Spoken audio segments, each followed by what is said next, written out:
Hey everyone, welcome to my channel. Today we've got a wild story to dive into. The tale of Yvonne Baldelli, a love story turned nightmare on a beautiful island. Sometimes chasing paradise can lead straight into a living nightmare. And you know what's crazy? The people we choose to chase that dream with can make all the difference. It's like picking a buddy for an adventure. You gotta choose wisely, 'cause sometimes even the closest person can turn into a total monster. Let's unpack this wild ride together. The tale of Yvonne Baldelli and Brian Brimager began like something out of a fairy tale. Ivon thought she had found true love for which she was ready to run to the ends of the earth. However, from the very beginning, her relationship raised concerns among Ivon's family, who disapproved of her partner.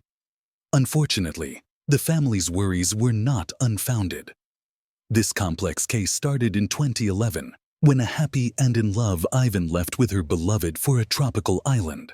As it turned out, she was heading straight towards her own demise. Only several years later, disfigured fragments of her body were discovered in a swamp, bagged alongside the remains of her cherished pets. Ivon's family exerted considerable effort to achieve justice, efforts that cost another family member their life. Who was Yvonne Baldelli? Yvonne Olivia Baldelli, née Fold, was born on June 30, 1969, in a small town in the southern part of sunny California. She was the third and youngest child of Marjorie and James Fold, growing up alongside her older brother Michael and sister Michelle, with whom she shared a particularly close bond from childhood. When Ivon was 13, her mother passed away after a long illness. A year later, her father remarried to Lillian, and the grown children developed wonderful relationships with their stepmother, a kind and caring woman who loved her husband's children as her own. Ivon received a solid education and explored several career paths, but her main passion was always fashion design, and she dreamed of turning her hobby into a profitable business. However, luck never seemed to be on her side when it came to her personal life. She was married twice, but both marriages ended in separation. Additionally, a surgery she underwent in her youth, followed by complications, left Ivon unable to have children. After divorcing her second husband, Kevin Baldelli, in 2007, Ivon lived alone in her small apartment with her beloved dog, whom she affectionately called her child. She remained in constant contact with her father and sister, calling them almost daily, and making an effort to see her family at least once a month. Meeting Brian and the Love Triangle. In 2009, as Ivon was preparing to celebrate her 40th birthday, she met a Marine named Brian Brimager. At that time, he was legally married and raising a young son with his wife. Despite this, Brian was open to having an affair and shared with his mistress how unhappy he was in his marriage, claiming he hadn't filed for divorce solely because of his child, whom he didn't want to distress. Baldelli fell for this fit, tanned, handsome man at first sight and believed every word he said. Having experienced the pain of a loveless marriage herself and knowing how hard it can be to leave such a relationship, she didn't rush her partner, believing that the presence of a child was indeed the main obstacle. However, Brian wasn't as straightforward and sincere as he appeared.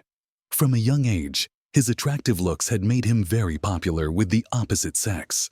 He was accustomed to juggling multiple relationships simultaneously and expertly deceived the women who fell for him, promising each one marriage, a family, and eternal love. It soon came to light that the married Brimager was not only seeing Ivon, but also had another mistress.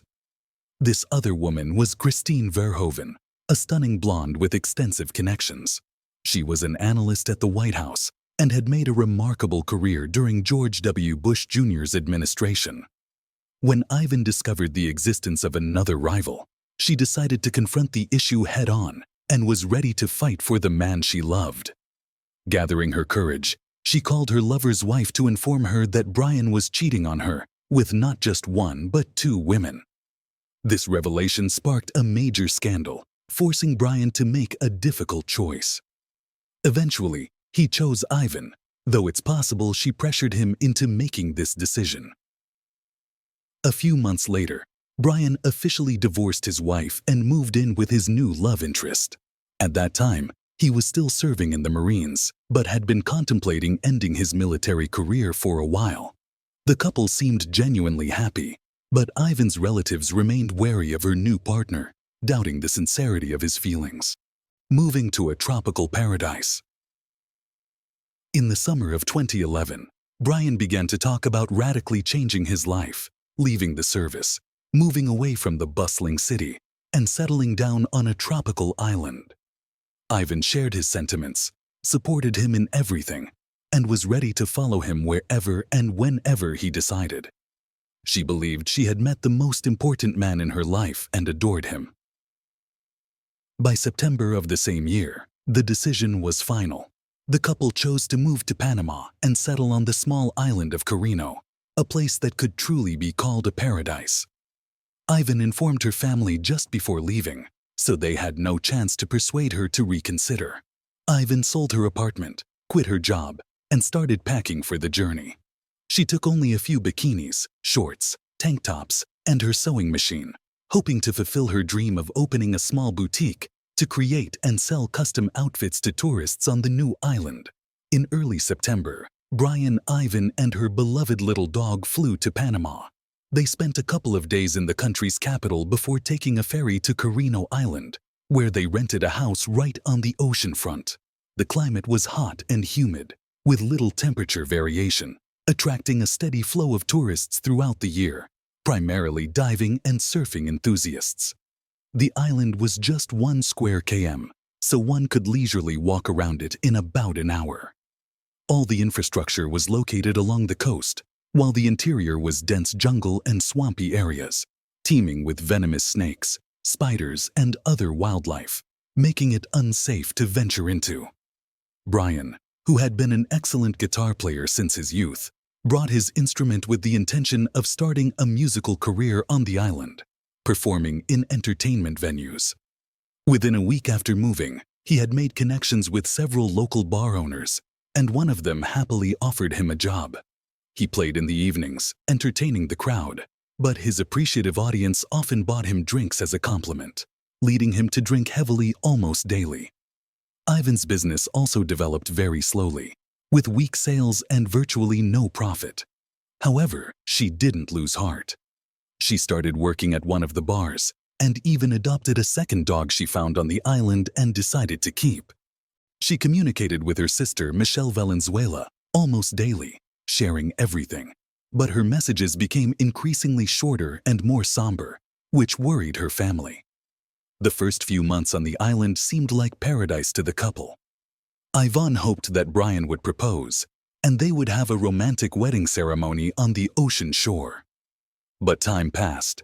Brian didn't rush into marriage, and their relationship rapidly deteriorated. The mysterious disappearance. In early December, Michelle stopped receiving messages from Ivon, which raised her concern significantly. Then, on December 14, 2011, Brian unexpectedly called Michelle, inquiring when he could stop by to pick up his SUV, which he had left in her garage before heading to Panama. This call caught Michelle off guard. It meant Brian had returned to the U.S. and wanted to retrieve his vehicle. But where was Ivon? Why hadn't she come back, or even called in response? Brian claimed he had explained everything in an email sent a few days earlier. He also mentioned that his now ex-girlfriend had supposedly sent her a message explaining the situation. Michelle checked her messages but found nothing, so she turned to her email.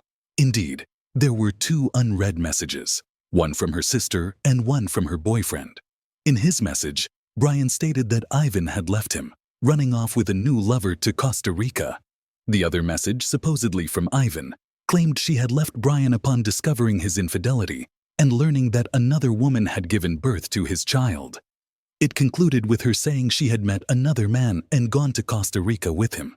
The other woman turned out to be Brian's old friend Christine Verhoeven, with whom he had been involved all along, and who was pregnant with his child when he and Ivon flew to Panama. At first glance, everything seemed plausible and logical, especially since Ivon couldn't have children. The news that her partner had fathered a child with someone else could have been devastating for her. However, Ivon wasn't known for impulsive actions, and she would have certainly called her sister to discuss such significant changes in her life. Moreover, the tone of the supposed message from Ivon was somewhat odd and unlike her previous communications, which raised further suspicions. When Michelle tried to determine her sister's current whereabouts, she couldn't get any concrete information. Calls went unanswered, and the messages that came through were brief and detached, saying things like, "I'm okay. I need some time. I'm not ready to talk about this." Michelle suggested that Brian should join her in filing a missing persons report. Brian appeared nervous, but insisted it wasn't necessary, claiming Ivon was fine, capable of taking care of herself, and would decide when to come home on her own. Despite Brian's reluctance even to discuss the matter and his hasty departure after picking up his vehicle, a message from Ivon's phone soon arrived, stating she planned to return home in January for their father's birthday. This message provided Michelle with some relief, and she decided to wait a few more weeks, hoping Ivon would return as indicated in the message. Search efforts and surprising discoveries. By mid-January, not only had Ivon not returned home, but she also hadn't called even once during that time, and her messages had completely stopped. Moreover, Michelle was shocked to learn that Brian had gotten married to the mother of his child, Christine Verhoeven, right before the new year, which seemed very odd since he had parted ways with his former girlfriend just a few weeks before the celebration. Concerned, Michelle finally went to the police and reported her sister missing, suspecting that Ivon had not gone to Costa Rica. An official inquiry sent to Panama confirmed her fears. It was definitively established that Yvonne Baldelli had not left the country. Valenzuela then turned to her cousin, a programmer, to help trace the IP address from which Ivon's messages were sent, determining their actual origin. It turned out the emails supposedly sent by Ivon from Costa Rica in December were actually sent from Dana Point, California, where Brian was located. The same IP address was used for an email sent by Brian himself. With the situation becoming increasingly alarming, Michelle hurriedly informed the police about her discovery. Valenzuela reached out to the FBI and the State Department, sharing her suspicions that Brian had harmed her sister in Panama, and then continued to send messages from her phone and email, pretending to be her. For about a month, however, there was not enough solid evidence to arrest him, so law enforcement could only interview him and continue gathering proof of his guilt. It was revealed that Brian had proposed to Christine while still in Panama with Ivon. He promised her then that he would soon return, they would get married, and raise their daughter together. Moreover, Christine was unaware that her child's father had gone to the island with another woman, as he had told her he was there on business. The family's investigation. 2 months after the woman's disappearance, her sister and niece personally flew to Panama. There, they sought the expertise of Don Winter, a former U.S. intelligence officer turned investigator specializing in locating missing U.S. citizens. They shared the story of Ivon's disappearance and the version of events provided by Brian.